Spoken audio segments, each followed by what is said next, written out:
오늘 말씀은 마가복음 6장 1절에서 6절 익숙함의 안녕을 구하다 라는 제목으로 하나님 말씀 나누겠습니다. 토끼와 거북이가 경주를 합니다. 누가 이겼을까요? 토끼가 훨씬 빠르니까 당연히 이겼어야 하는데 토끼가 당연히 이길 줄 알고 그 경주에서 중간에 낮잠을 자는 바람에 토끼가 거북이에게 패합니다. 여기까지가 저희가 다 아는 스토리고요. 뒤의 스토리는 저희 상상력과 저희 각색으로 계속해서 이어나가겠습니다. 그래서 토끼가 분하게 생각을 합니다. 그래서 절차부심하다가 거북이한테 가서 다시 한번 경주를 하자고 제안을 합니다. 거북이가 오케이 합니다. 그래서 토끼가 이번 경기에는 지지 않겠노라 하면서 저번 경기에서 왜 졌는지 고민을 하게 됩니다. 그래서 토끼가 내린 결론은 이러했습니다. 저번 경주에서 진 문제는 뭐였냐면은 낮잠을 잤기 때문이다 라는 그러한 문제의식을 가졌습니다. 그래서 그 해결책으로 이번 경주에는 커피랑 카페인 드링크를 많이 마셔서 이 경주에서 지지 않겠다라는 결론을 내리죠. 그래서 2차 경기를 시작했습니다. 누가 이겼을까요? 토끼가 또 졌습니다. 근데 이번에는 잠은 자지 않았습니다. 그런데 토끼가 또 당연히 이길 줄 알고 카페인을 1시간 전에 커피 한 사발 들이마시고 30분 전에 각종 드링크를 마시고 경기에 참석했는데 카페인을 많이 먹다 보니까 심장이 벌렁벌렁거리고 기분이 좋아졌습니다. 그래서 노래를 흥얼흥얼거리고 음악을 들으면서 친구한테 전화나 한번 해볼까 이런 친구한테 전화도 해보고 텍스트도 하고 스마트폰으로 동영상 보다가 거북이가 지나가는 것도 모르고 또 지게 됐습니다. 오늘 이 스토리가 저에게 주는 교훈이 무엇입니까? 저희는 많은 사안을 대할 때 솔루션, 해결책이 뭐냐 하는데 집중을 하게 됩니다. 그것에 많은 시간을 투자합니다. 그런데 정작 중요한 것은 문제를 어떻게 규정하느냐가 중요합니다. 왜냐하면 정확한 문제의 규정이 정확한 해결책을 가지고 오기 때문입니다. 다시 얘기로 돌아가서요. 토끼의 진정한 문제는 무엇이었습니까? 자만심이었습니다. 단지 그냥 낮잠을 잔 것이 아니라 자만심이 문제였고 그 문제를 해결했으면은 경주에서 이겼을 텐데 그 자만심을 해결하지 못하고 단지 낮잠을 자는 것에만 집중을 하고 해결을 했으니 그 경주에서 또 지게 된 것입니다. 예를 한번 들어보겠습니다. 여러분 2002년에 뜨거운 열정 그 함성 기억하십니까? 이거 기억하십니까? 대한민국. 벌써 이렇게 몸이 먼저 반응을 하죠. 뜨거웠던 그 열정. 그 전까지 새벽에 일어나서 매일 월드컵 시청했는데 한국 국가대표팀은 단 1승도 올리지 못했습니다. 근데 2002년 한일 월드컵을 맞이해서 절차부심하면서 히딩크라는 명장을 영입합니다. 그래서 그의 리더십 하에 태극 전사들은 4강의 신화를 쓰게 됩니다. 근데 히딩크 감독이 와서 한국 국가대표팀 을 진단하는 것이 굉장히 흥미로웠습니다. 그 전까지 많은 감독들은 한국 축구 대표팀의 문제가 무엇인가에 대한 규정을 어떻게 했냐면은 기술이 부족하다라고 규정을 했습니다.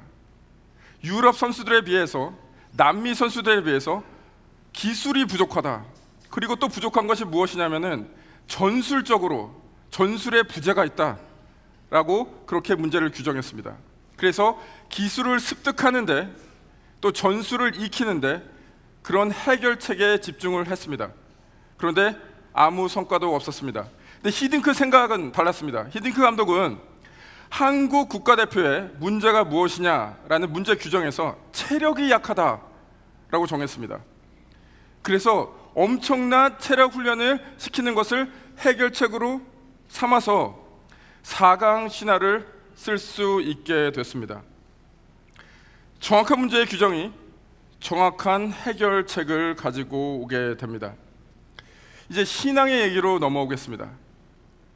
여기 계신 분들 중에 신앙생활 정말 날마다 드라이하게, 메마르게, 생동감도 없이 하고 싶다라는 분 계십니까?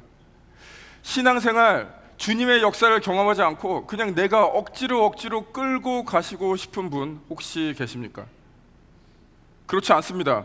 누구나 신앙생활 생동감 있이 하길 원합니다. 어려운 일이 있더라도 은혜 충만해서 이겨내고요, 매일매일 기쁨이 넘치고 말씀을 딱 펼치면은 진한 감동이 있어서 눈물이 나고 기도를 하면은 하늘이 열린 듯한 그런 엄청난 경험을 하고 싶어 하십니다. 그리고 마음에 미움이 아니라 주님의 사랑이 가득해서 그 사랑 나눠주면서 사는 그런 거룩한 삶 살기 원합니다. 무엇보다도 주님의 그 터치가 가능한 그런 신앙생활 하기 원하죠. 근데 이러한 신앙생활 하기가 쉽습니까? 이런 신앙생활 하고 계십니까? 많은 분들이 그 어려움에 봉착하게 됩니다. 그래서 누구나 한 번쯤은 저희의 신앙 선배, 신앙 멘토들에게 가서 이런 질문을 합니다. 제 신앙생활이 너무나 메말라 있어요. 주님의 역사하심이 없어요. 어떻게 하면 좋을까요? 라고 질문을 하면 저희가 흔히 듣는 답이 무엇입니까? 기도 더 하세요. 말씀 더 보세요. 그리고 교회에 충성하시고 봉사 더 하세요. 라는 대답을 듣습니다. 이 대답이 맞는 걸까요? 틀린 걸까요? 맞죠? 신앙생활에서 기도만큼 중요한 게 어디 있겠습니까? 신앙생활에서 말씀만큼 중요한 게 어디 있겠습니까? 신앙생활에서 주님의 몸을 세우는데 필요한 헌신을 하며 봉사하는 것처럼 중요한 게 어디 있겠습니까? 그러나 그 답을, 그 질문을 생각하시면은 그 문제는 기도를 열심히 안 했고 말씀을 열심히 안 받고 봉사를 열심히 안 했고 그 해결책으로 더 말씀 보고 더 기도하고 그리고 더 봉사하고 이런 것들은 너무나 추상적이고 너무나 당연한 거라서 저희의 신앙생활에 적용하는데 문제가 있습니다. 마치 이런 것과 같습니다. 어느 공부하기 힘들어하는 학생이 있었습니다. 열심히 하려고는 했지만 성적이 안 나와서 괴로워했습니다. 그래서 아주 공부를 잘했던 어떤 선생님에게 가서 이런 질문을 합니다. 선생님, 어떻게 하면 공부를 잘할 수 있을까요? 그때 선생님은 눈을 감고 생각을 합니다. 열심히 하면 잘할 수 있다. 그래서 간절하게 또 물어봅니다. 선생님, 열심히 하는 건 아는데 열심히 어떻게 하면은 공부를 정말 잘하고 뛰어난 성적을 얻을 수 있을까요? 그 선생님이 눈을 감고 다시 한번 심오한 듯 얘기를 합니다. 열심히 잘 하면은 성적을 낼 수 있다, 뛰어난 성적을 낼 수 있다라고 그렇게 얘기를 합니다. 너무나 당연하고 추상적인 것이죠. 이것은 마치 토끼와 거북이의 예처럼 토끼가 경기에서 진 것이 잠을 잔 것이고 잠을 잔 것을 해결하기 위해서 카페인 드링크를 마셔야 된다라는 것과 같습니다. 그래서 오늘 그 본질적인 그 신앙에 대한 그 질문에 대해서 왜 우리는 주님이 역사하시는 그 충만한 그 생동감 있는 신앙생활을 못할까에 대한 문제 규정을 먼저 하고요, 그것에 따른 해결책에 대해서 한번 생각해 보겠습니다. 그 문제 규정과 해결책을 찾기 위해서 마가복음 6장 1절에서 6절의 말씀 제가 한 절 한 절 읽어 나가면서 설명드리겠습니다. 먼저 그 본문을 보기 전에 그 전에 있었던 일을 간단하게 설명드리겠습니다. 예수님은 이미 공생의 사역을 시작하셨으며 여러 곳을 다니시면서 사람들을 고치시고 기적을 행하시고 제자를 세우시고 그들을 교육하셨습니다. 이제는 그 모든 엄청난 사역을 통해서 많은 사람들의 주목을 받고 있었습니다. 그런 예수님이 오늘 본문 마가복음 6장 1절에서 6절의 말씀에 고향, 본인이 자란 곳으로 가게 됩니다. 근데 흥미로운 사실은 고향으로 갔을 때 그 많은 사람들이, 그 고향 사람들이 예수님을 무시하고 배척을 하게 됩니다. 왜 그랬는지 한번 살펴보겠습니다. 마가복음 6장 1절, 예수께서 거기를 떠나사 고향으로 가시니 제자들도 따르니라. 예수님이 제자들과 함께 예수님의 고향으로 방문합니다. 마가복음 6장 2절에 안식일이 되어 회당에서 가르치시니 많은 사람이 듣고 놀라 이르되 이 사람이 어디서 이런 것을 얻었느냐? 이 사람이 받은 지혜와 그 손으로 이루어지는 이런 권능이 어찌 됨이냐? 이제 안식일이 되어서 예수님께서 회당으로 가십니다.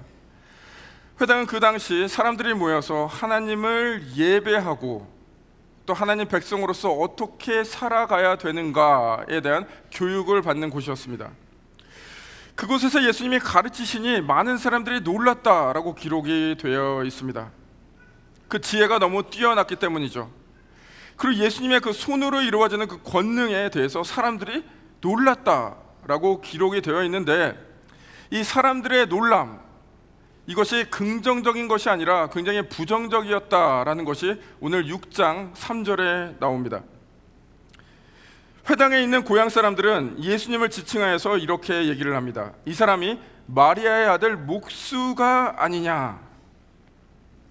요즘 시대에서는 누구를 지칭할 때 어머니 이름을 대면서 누구누구 어머니의 아들 이러면은 굉장히 자연스러운 것이고 자랑스러운 것이고 좋은 것입니다. 그러나 그 당시에는 누구를 지칭할 때 반드시 아버지 이름을 대면서 누구누구 그 아버지 이름 대고 그 다음에 그 아들이라고 지칭을 했었어야 됩니다. 그것이 예의였고 그것이 사회 통념이었습니다. 근데 오늘 예수님을 마리아의 아들이다 라고 지칭을 합니다. 요셉의 아들이다 라고 하지 않고, 그 뜻은 예수님을 마치 그 당시에입니다, 과부의 아들처럼 무시하는 투로 얘기를 하는 것입니다. 그리고 목수가 아니냐라고 얘기를 합니다. 꼭 그 직업을 딱 집어서 얘기를 합니다. 그 목수라는 것이 뭐 나쁜 직업이란 뜻이 아니라 이것은 6장 2절에 나왔던 그 권능의 손으로 능력을 행하시는 그 모습과 연결이 됩니다. 그 고향 사람들은 이렇게 얘기하는 겁니다. 그 예수, 그 목수 아니냐? 그 목수의 손으로 테이블이나 만들고 의자나 만들고 가구나 만들 것이지 뭐 거들먹거리면서 하나님의 사람이냐 그렇게 손으로 권능을 펼치느냐, 꼴 보기 싫다라고 얘기를 하는 것이죠. 그리고 사람들은 계속해서 얘기를 합니다. 야고보와 요셉과 유다와 시몬의 형제가 아니냐? 그 누이들이 우리와 함께 여기 있지 아니하냐? 예수 우리와 같이 자랐다. 그 형제, 그 누이들도 우리가 다 안다라는 말씀이죠. 근데 이제 하나님의 어떤 특별한 사명을 받은 그 메시아 마냥 행동하는 게 너무나 불편하다라고 사람들이 얘기하는 것이죠. 단지 그 고향 사람들은 예수님을 싫어했을 뿐만 아니라 6장 3절 끝에 예수님을 배척했다라고 이렇게 기록하고 있습니다. 배척이 무엇입니까? 거부하고 밀어내는 것을 배척이라고 합니다. 단지 싫어한 게 아니라 그 정도로 거부하고 밀어낼 정도로 아주 예수님의 행동이 못마땅했다라고 기록되어 있는 것이죠. 마가복음 6장 4절에 예수님께서는 이 모든 상황을 아시고 이렇게 말씀하십니다. 예수께서 그들에게 이르시되 선지자가 자기 고향과 자기 친척과 자기 집 외에는 존경을 받지 못함이 없느니라 하시며, 예수님이 본인 상황을 얘기하시는 것이죠. 그 선지자가 고향이나 친척집, 자기 집에서 존중을 못 받는 것처럼 나도 사람들의 존중을 못 받고 있다라고 그렇게 말씀하고 있습니다. 그래서 마가복음 6장 5절 6절 제가 읽겠습니다. 거기서는 아무 권능도 행하실 수 없어. 거기서는 아무 권능도 행하실 수 없어. 다만 소수의 병자에게 안수하여 고치실 뿐이었고 그들이 믿지 않음을 이상히 여기셨더라. 예수님께서 고향으로 돌아가셨을 때 아무 권능도 행할 수 없다라고 기록되어 이 같은 스토리가 있는 마태복음 13장 58절에 더 명확하게 표시되어 있습니다. 그들의 불신 때문에, 믿지 않은 때문에 예수님께서 그 권능을 행하실 수 없었다라고 그렇게 기록되고 있습니다. 이런 뜻은 아닙니다. 그 예수님의 능력이 그 고향 사람들의 그런 어떤 기에 눌려서 그 배척하는 그런 어떤 hostle한, 싫어하는 그런 기에 눌려서 그 예수님의 능력이 제한됐다라는 뜻은 아닙니다. 이것을 이렇게 생각할 수 있습니다. 하나님께서는 전지전능하시죠. 하나님께서는 자기의 뜻을 누구의 도움 없이 스스로 이루어 가실 수 있습니다. 그런데 하나님께서는 성경 전체를 통틀어서 하나님이 일하시는 방법은 사람을 통해서 일하십니다. 어떤 사람을 통해서 일하십니까? 그 사람의 믿음, 그리고 하나님을 향한 그 사랑에 있는 그 사람들을 통해서 일하십니다. 노아의 그 의로운 마음을 통해서 일하셨고, 아브라함의 믿음을 통해서 일하셨고, 그리고 다니엘과 에스더의 그 용기를 통해서 일하셨습니다. 그리고 신약 성경에서는 예수님을 따르는 그 많은 무리들, 그 제자들을 통해서 하나님께서 일하셨습니다. 하나님께서는 믿음과 하나님을 향한 마음으로 일하시기 때문에 그 맥락에서 본다면 우리의 불신과 우리의 하나님의 그 거부하는 것이 하나님이 역사하시는 그 역사를 방해할 수 있다는 사실입니다. 그래서 오늘 6장 6절에 예수님께서 그 사람들이 믿지 않음을 이상하게 여기셨다, 이 뜻은 안타깝게 여기셨다라고 그렇게 기록되고 있었습니다. 이제 이 고향 사람들, 이 사람들은 도대체 왜 예수님을 그렇게 무시하고 배척했으며 그럼으로써 예수님이 권능을 펼치는 것을 방해했을까? 문제가 무엇인가? 문제를 한번 규정해 보겠습니다. 이 고향 사람들이 마음이 나쁜 사람들이었습니까? 기도가 부족한 사람들이었습니까?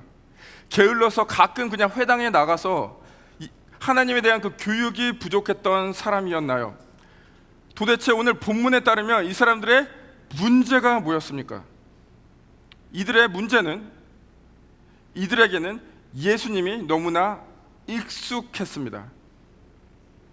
예수님의 고향 사람들은 예수님이 놀라운 지혜로 말하고 권능을 펼치시는 거, 내가 알던 그 예수, 거들먹거리면서 하는 것처럼 생각해서 이 예수한테 배울 필요도 없고 이 사람이 하는 권능, 이것에 마음을 뺏기고 싶지 않다라고 얘기를 하고 있습니다.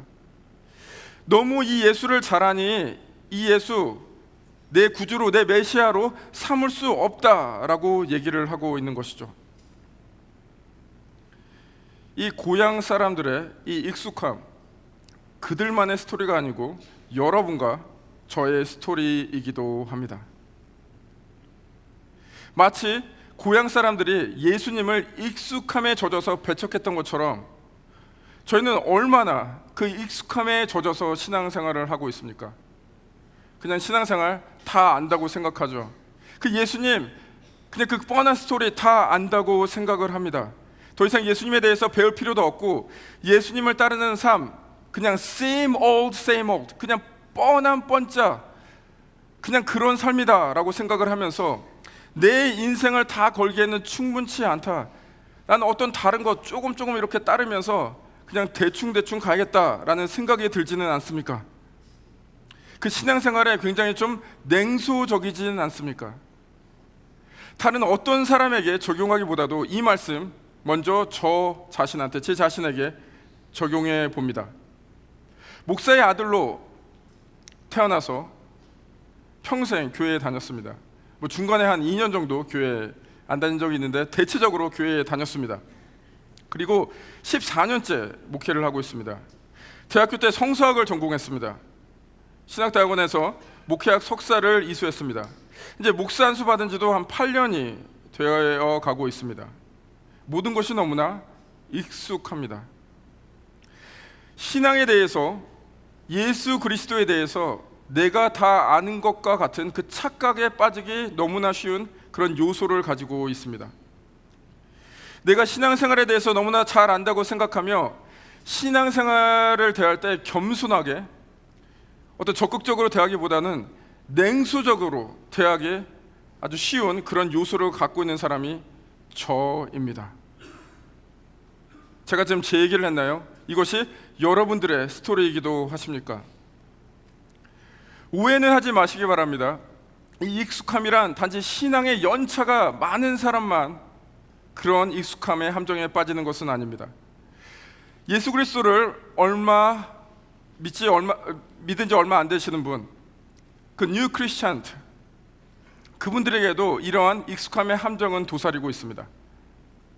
요즘에는 매체가 발달돼서 뭐 예수님에 대해서, 신앙생활에 대해서 이것저것 들은 것이 많습니다. 그런 고정관념을 갖게 됩니다. 그냥 신앙은 이런 것이다 라고 자신 스스로가 그 신앙에 대해서 그림을 그립니다. 그 사람도 익숙함에 빠지기가 쉽습니다. 넌 크리스찬, 비기독교인은 더 나은가요? 비그리스도인들도 다시 한번 말씀드리지만 또 매체를 통해서, 여러 경로를 통해서 예수님에 대해서, 또 신앙생활에 대해서, 기독교에 대해서 많이 듣습니다. 그들이 고정관념을 갖습니다. 다 안다고 생각합니다. 그 익숙함에 빠집니다. 신앙의 연차가 많건 신앙의 연차가 적건, 그리스도인이건 비그리스도인이건 이 익숙함의 함정에 빠져들기가 쉽습니다. 근데 오늘 본문에 따르면은 이 익숙함은 주님의 역사하심을 방해합니다. 이 익숙함에 전혀 있으면은 그 주님이 역사하시는 그 생동감 있는 그 신앙생활의 여정을 방해하는 것이죠. 그래서 오늘 우리는 왜 주님의 역사하심을 경험하는 그런 힘찬 신앙생활을 못할까에 대한 문제의 규정에 대해서 익숙함이라고 정하겠습니다. 그 문제에 따라서 오늘 그 해결책 3가지를 말씀드리고 오늘 말씀을 맺을까 합니다. 익숙함을 극복하는 첫 번째는 낯선 것에 대한 끊임없는 도전입니다. 신앙의 성숙은 그 신앙의 연차와 비례하지 않습니다. 그냥 신앙의 성숙은 시간이 지난다고 자연히 성숙해지는 것이 아닙니다. 물론 신앙생활이 은혜의 영역이기는 합니다. 하나님께서 우리를 구원하셨고 하나님께서 우리를 이끄신다라는 것은 자명한 사실이지만, 또한 신앙생활은 그 훈련의 영역도 분명히 있습니다.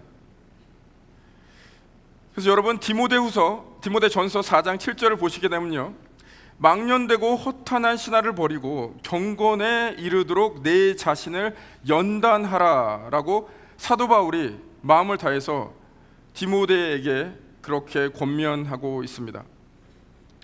허탄한 신화를 버리고 세상에 어떠한 다른 거짓된 그런 교훈을 버리고 경건에 이르도록, 하나님 원하시는 삶, 그 삶을 살도록 내 자신을 연단하라, 끊임없이 훈련하라라고 그렇게 기록되어 있습니다. 신앙생활이 정체해서 익숙함에 젖으면은 그 신앙생활이 어려워집니다.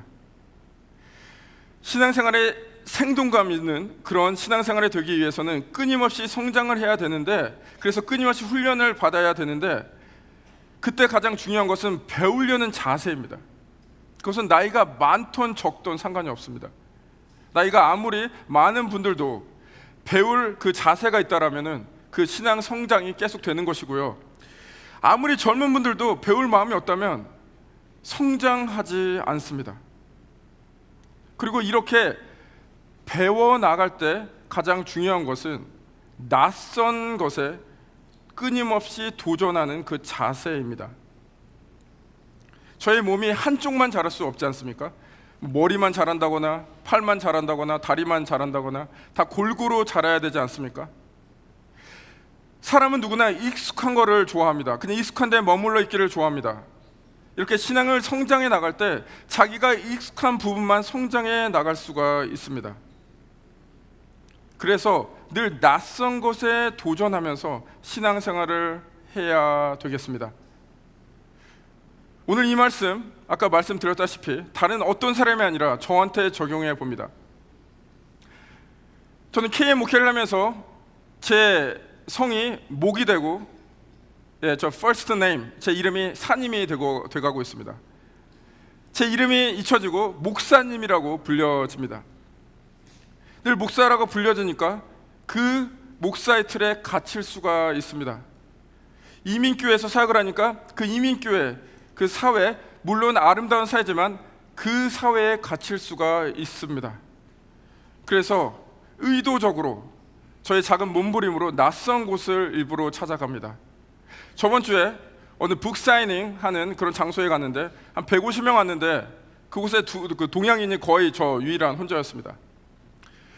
거기에 가서는 When I walk in, I go by the name of Joshua Nam. 저는 뭐 목사님이라고 안 불리고 이제 그냥 제 조슈아 놈이라고 불리면서 저는 그 낯선 곳에서 새로운 것을 배웠습니다. 사람들이 생각하기에는 저 사람 무슨 뭐 목사야, 어떤 뭐 하나님의 일을 하는 사람이야 라고 생각하는 것이 아니라 그냥 키 크고 잘생긴 동양인 정도로 그렇게 생각했을 것입니다. 그리고 저 사람은 왜 이렇게 다른 사람 붙잡고 얘기한다, 좀 성격이 좀 독특하구나 라고 그냥 얘기를 했을 것입니다. 낯선 곳에 가는 거 저도 쉽지가 않습니다. 저도 익숙한 것이 좋습니다. 그렇지만 늘 작은 몸부림을 합니다. 이 낯선 것에 대한 끊임없이 도전하라라고 말씀을 드렸을 때 뭐 저 같은 일을 꼭 해야 되나라고 그렇게 생각하시는 분이 있을까봐 제가 말씀드립니다.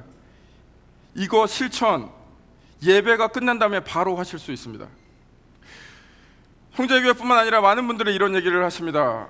교회에서 저를 너무 많이 내버려 두는 것 같다라고 그렇게 말씀을 하십니다. 교회에서 따뜻하게 맞아주고 환대해주고 말씀도 많이 걸어드려야 되고 이렇죠. 그렇지만 그분께 말씀드리고 싶습니다. 여러분들은 그 낯선 사람과 얘기하는 거 여러분들은 편해하십니까? 모든 사람이 그렇습니다. 교회 와서 누구랑 지냅니까? 익숙한 사람들하고만 지냅니다. 그것이 저의 그 텐던시, 저의 그냥 성향이죠. 그렇지만 그것에 대해서 늘 도전해야 됩니다. 오늘 예배가 마친 다음에 낯선 분들과 한번 얘기하시기 바랍니다. 어떤 사역을 하시고 신앙의 여정을 가실 때 본인이 낯설다고 생각하는 것에 대해서 도전을 하시기 바랍니다. 일상생활을 사실 때 뭐 1시간 기도하고 또 30분 말씀 보고 이것이 너무나 어렵다면은 단지 그냥 3분이라도 눈을 감고 하나님을 묵상해 보시기 바랍니다. 낯설 것입니다. 늘 스마트폰 보는 데만 집중을 하고 그냥 눈을 뜨고 살아가는데 익숙합니다. 그렇지만 그 익숙함을 깨는 작은 실천을 통해서 이제 하나님의 역사하심을 보고 하나님의 역사하심을 경험할 수가 있을 것입니다. 두 번째는 일상의 것들을 소중히 여기라라고 말씀드리고 싶습니다. 성경은 우리의 인생을 이렇게 표현하고 있습니다. 내일 일을 너희가 알지 못하는도다. 너희 생명이 무엇이냐? 너희는 잠깐 보이다가 없어지는 안개니라. 야고보서 4장 14절의 말씀이 되겠습니다. 저희 인생이 어떻게 표현됐냐면요, 잠깐 나타났다 빨리 사라지는 안개와 같다라고 그렇게 기록되고 있습니다. 저희는 이 세상에서 유한한 limited time을 갖고 있다는 뜻이죠. 그 유한한 시간을 진정으로 깨달은다면 그 일상생활 하나하나 저희 주위에 있는 그 한 사람 한 사람이 굉장히 소중하게 느껴질 것입니다. 제가 뉴욕이랑 뉴저지 그 근처에서 한 3년 반 살았습니다. 그 지역을 대표하는 그 조형물이 무엇입니까? 자유의 여신상이죠. 자유의 여신상 늘 지나가다 봤습니다. 근데 한 번도 가지는 못했습니다. 늘 보니까 그 자유의 여신상이 소중하다는 생각 한 번도 해보지 않았습니다. 시애틀의 상징이 무엇입니까? 스페이스 니들이죠. 아직 가보지 못했습니다. 저 데려가실 분들 연락 주시고요. 근데 제가 언제 가볼까요? 여러분께서 전화를 안 주신다면 제가 언제 가볼까요? 스페이스 니들을 소중히 여기는 사람이 저를 방문하면 가겠죠. 그 사람들이 어떤 사람입니까? 타주에서 오신 어떤 친척들, 뭐 한국에서 온 친구들이 오면은 그 스페이스 니들과 유한한 시간, 리미티드 타임을 갖고 있다는 것을 잘 알기 때문에 그 스페이스 니들에 가서 사진도 찍고 즐길 것입니다. 오늘 이 주일이 여러분들이 늘 지냈던 그 수많은 주일 중에 하나입니까? 이 주일 여러분들께 너무나 익숙합니까? 그러나 오늘 이 순간 이 주일은 다시 돌아오지 않습니다. 지금 여러분이 듣고 있는 설교도 그렇습니다. 여러분들이 물론 이 설교를 들으신 다음에 인터넷을 통해서 CD를 통해서 한 100번 정도 더 들으실 거죠. 반복해서 제 설교. 그렇지만 저의 이 낭낭한 목소리, 현장감이 있는 이 목소리를 들을 수 있는 시간은 바로 이 순간입니다. 그렇게 생각하시니까 이 설교가 뭐 좋든 나쁘든 상관없이 소중하게 느껴지지 않으십니까? 하나님이 주신 그 사람들, 하나님이 주신 그 일상의 순간순간들, 그것이 다 선물입니다. 익숙함에 젖어서 당연히 생각하지 마시고 소중하게 여기시기 바랍니다. 익숙함을 뛰어넘어서 하나님의 역사심을 경험할 수 있는 그 해결책으로 마지막으로 은혜를 기억하라 라고 그렇게 말씀드리고 싶습니다. 익숙함의 안녕을 구하는데 가장 중요한 것은 은혜를 기억하는 것입니다. 그 은혜는 어떻게 시작됐습니까? 요한일서 4장 19절에 우리가 사랑함은 그가 먼저 우리를 사랑하셨음이라 라고 그렇게 기록되어 있습니다. 하나님께서 우리에게 먼저 다가오셨습니다. 우리의 잘난 모습이 아니라, 우리의 완벽한 모습이 아니라 우리를 먼저 사랑하셨다라고 그렇게 기록되어 있습니다.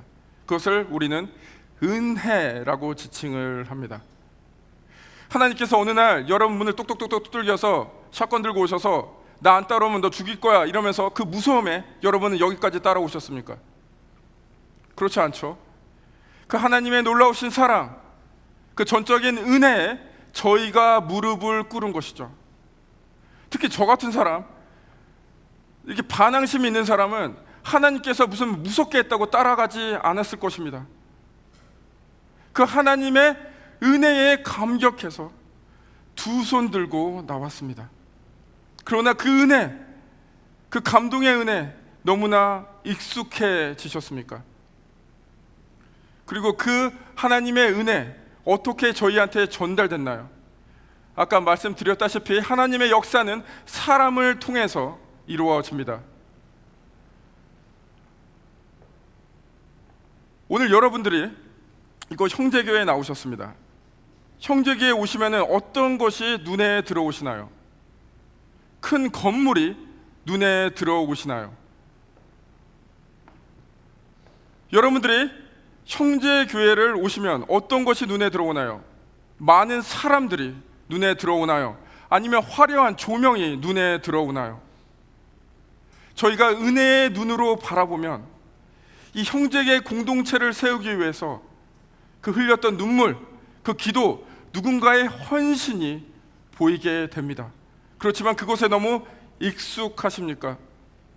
누군가는 이 공동체를 세우기 위해서 그 American Dream, 나 그냥 열심히 일해서 잘 먹고 잘 살고 내 가족만 잘 먹고 잘 사는 그 American Dream을 버리고 Kingdom Dream, 하나님의 나라를 세우기 위해서, 그 공동체를 세우기 위해서 땀과 눈물과 헌신을 해서 이 공동체를 세우셨습니다. 은혜입니다. 그러나 그 은혜 너무나 익숙해지셨습니까? 저희가 누리고 있는 이 복음 어떻게 저희한테 왔나요? 누군가는 그 삶의 익숙함을 떠나서 먼 타국으로 가서 목숨을 담보로 젊음을 바치면서 복음을 전했습니다. 누군가는 수없는 고통 가운데서도 주님을 붙잡고 이 복음을 전하기 위해서 그 인생을 바쳤습니다. 저희의 전 세대 신앙인들은 우리도 한번 잘 살아보세요, 억울하면 출세하라, 그 사회에서 들리는, 세상에서 들리는 그 익숙한 메시지를 떠나서 그 삶을 주님께 헌신하면서 우리 자식들에게 성공을 물려주는 것이 아니라 하나님의 은혜를, 하나님의 복음을 전하고자 인생을 바치셨습니다. 그 은혜 이제 너무나 익숙해지셨나요? 은혜를 생각하면 많은 분들이 오해하십니다. 은혜를 생각하면 많은 분들이 어디 막 가서 은혜를 받아야 된다고 생각하십니다. 하늘에서 끌어당겨야 된다고 생각하십니다. 땅에서 긁어 모아야 된다고 생각하십니다. 그렇지만 은혜란 이미 저희가 엄청나게 받았고 단지 그 은혜를 알아차리는 것이 그 은혜의 본연의 모습입니다. 오늘 그 은혜를 바라보시기 바랍니다. 그 은혜에 익숙해지지 마시기 바랍니다. 오늘 눈을 달리하여 마음을 열고 그 은혜를 바라볼 때 저희의 마음이 다시 뜨거워지지 않습니까? 말씀을 마치겠습니다. 저희가 원하는 주님 역사하시는 그런 생동감 있는 그런 신앙의 삶, 그 문제는 무엇이냐? 익숙함입니다. 그 익숙함을 극복하기 위해서 낯선 것에 도전하며 일상을 소중히 여기며 무엇보다도 은혜를 기억하며 그 익숙함의 안녕을 고하고 이제 주님이 역사하시는 은혜 넘치는 다이내믹한 역동적인 그 신앙의 길로 이곳에 있는 모든 여러분들 초대합니다. 기도하겠습니다. 하나님 아버지, 저희가 이제 익숙함의 안녕을 고하며 주님의 터치가 가득한 그 신앙의 길로 나아가려 합니다. 결단하려 합니다. 저에게 용기를 허락하시고 그 주님의 역사심이 가득한 길을 갈 수 있도록 계속해서 저희를 이끄시며 그 길을 계속해서 갈 수 있도록 저에게 신실함을 허락하여 주옵소서. 저희가 익숙함에 젖을 때마다 저희를 깨워주시고 저에게 새로운 눈을 주시사 그 익숙함을 넘어서 주님의 역사하심, 그 주님의 역동적인 그 이끄심을 바라보며 그곳에 젖어서 살 수 있도록 함께하여 주옵소서.